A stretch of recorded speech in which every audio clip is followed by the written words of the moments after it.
Nouvelle vidéo d'information sur Fortnite, la mise à jour 5.40 vient d'arriver à l'instant, nouveau mode, nouvelle arme, il y a beaucoup de nouveautés et on va voir tout ça ensemble. Donc tout d'abord, nouveau mode temporaire, Grande Cavale.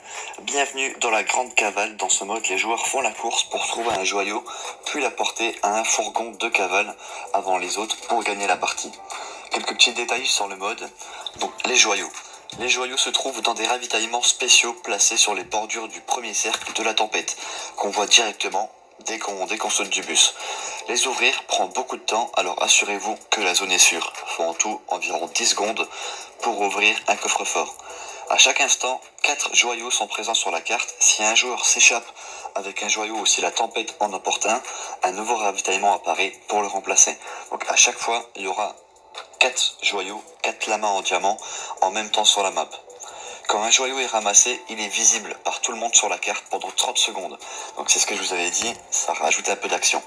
Transporter un joyau rend des PV et du bouclier sur la durée aux joueurs, mais il est ralenti aussi de 10%. Ah ouais, ça c'est un peu chiant. Fourgon de cavale. Au total, 4 fourgons de cavale sont présents sur la carte. 3 arrivent tôt dans la partie, puis un dernier vers la fin. Ensuite, les fourgons de cavale sont en l'air. Donc les porteurs du joyau vont devoir construire jusqu'à lui pour interagir avec et réussir leur cavale. L'objectif est de trouver ou voler un joyau, puis de l'apporter au fourgon pour décrocher la victoire royale. Pas de top 1 avec les kills. À leur arrivée, les ravitaillements et les fourgons de cavale sont visibles en permanence sur la carte. Ensuite, dans ce mode, il n'y a que des armes de niveau rare ou supérieur. Ça aussi, c'est plutôt pas mal.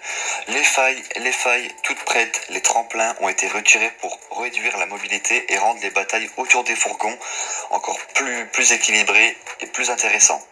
Et les statistiques du profil, les éliminations, les morts, les victoires sont enregistrées dans ce mode. Mais les victoires ne rapportent pas de parapluie.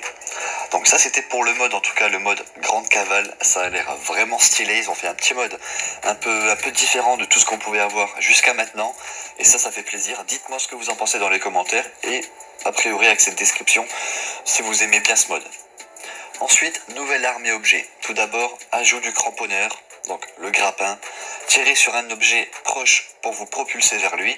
Se trouve dans les distributeurs automatiques, le butin au sol, les coffres au trésor, les ravitaillements et les lamas.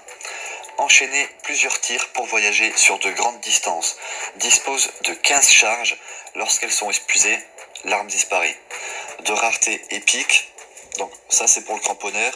Pas moyen de le recharger. Une fois que vous avez utilisé vos 15 munitions, impossible je pense de retrouver au sol. Le grappin à 15 munitions. Ensuite, les revolvers ont été retirés. Donc le fameux revolver, on vous l'avait aussi annoncé il y a quelques jours. Augmentation des raretés. Certains objets ont été retirés ou modifiés afin de mieux s'accorder à leur efficacité. Cela n'affecte que leur couleur, les autres caractéristiques sont inchangées. Retrait du pistolet mitrailleur à silencieux typique. Retrait du lance-roquette rare. La disponibilité des lance-roquettes épiques et légendaires est légèrement augmenté en compensation. Le taux d'apparition des lance-roquettes épiques a augmenté de 18% et le taux d'apparition des lance-roquettes légendaires a augmenté de 20%. Ensuite, on a aussi du coup le fusil de sniper au coup par coup légendaire qui a été retiré. Pareil pour le pistolet rare. L'explosif télécommandé passe du niveau rare à épique. Le fort de poche passe du niveau épique à rare. Et le fusil de sniper semi-auto passe des niveaux épique et légendaire à atypique et rare, avec une augmentation du coup du spawn des armes. Le sniper semi-auto atypique augmente de 9,29% et le sniper semi-auto rare augmente de 9,29%. Ensuite, ils ont modifié aussi la précision du fusil d'assaut à rafale. Donc quand vous maintenez la détente, les 2 premières rafales sont plus précises. Le bénéfice de dispersion en regardant dans le viseur augmente de 35 à 40%. Le bénéfice de dispersion en s'accroupissant diminue de 25 à 20%. La pénalité de dispersion en sautant ou en tombant diminue de 25 à 10%. Et la pénalité de dispersion en sprintant diminue de 50 à 30%. Ensuite, augmentation de 1 à 2 du nombre de bombes Boogie Woogie à l'apparition, augmentation de 5 à 6 de la pile maximum de la bombe empoisonnée dans l'inventaire, et augmentation de 2 à 3 de la pile maximum de la potion de bouclier. Maintenant, dans l'inventaire, on pourra avoir 3 grosses popos, et ça aussi c'est un bon avantage. correction de bug, correction d'un problème qui empêchait le son et les effets de la potion de bouclier de se déclencher sur les autres joueurs. Donc ça c'est toutes les grosses nouveautés qui ont été ajoutées, retirées, modifiées dans cette mise à jour. Franchement, c'est une grosse mise à jour aujourd'hui.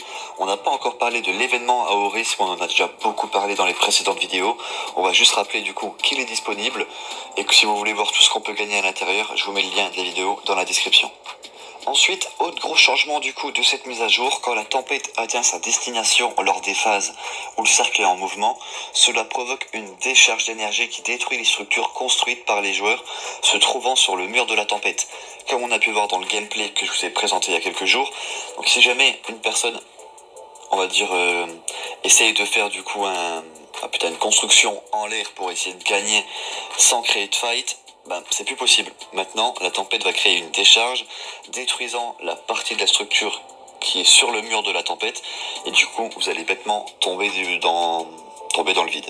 Ou pareil, si quelqu'un construit une tour trop près du mur de la tempête, elle va être détruite, et du coup, pareil, il va tomber, et vous pourrez aller le rusher. Puis voilà les potes, je pense vous avoir dit du coup toutes les grosses nouveautés, les grosses modifications, améliorations qu'il y a eu dans cette mise à jour 5.40. N'hésitez pas à lâcher un gros pouce bleu si la vidéo